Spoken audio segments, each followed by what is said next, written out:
లేఖనంతో భవభయ హరుడు కరుణతో కాపాడే కైలాసనాథుడు త్యాగమే తత్వం శాంతియే నీ స్వరూపం శరణు శరణు శంకర అంటూ చక్కగా స్వామివారి సంకీర్తనను ఆలపించినటువంటి వేద విద్యార్థులందరికీ కూడా కరతాళ ధ్వనితో అభినందనలు ఆవిష్కరించుకుంటూ పార్వతి కైలాసం విష్ణుమూర్తి తిరిగి చెప్పడం అమాంతం బ్రహ్మదేవుడు నా భార్య ఎక్కడ పోయింది వీళ్ళ నాలుక ఎక్కడ కూర్చుంది తరకాయ పట్టుకున్నట్టుగా మా పిల్లలు మాట్లాడుతున్నారు. అటువంటి గొప్పమైనటువంటి మా పిల్లలు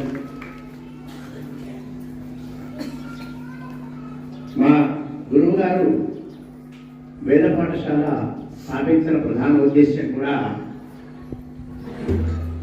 పరిధీయమైన జీవితం ఉండకూడదు అని వారు ప్రత్యేకంగా చెప్పేవారు. ఒక వేద పండితుడు అంటే ప్రపంచానికి ఆదర్శంగా అన్ని కళల్లో ఆరితేరి ఉండాలి అని వారి ఆదర్శం.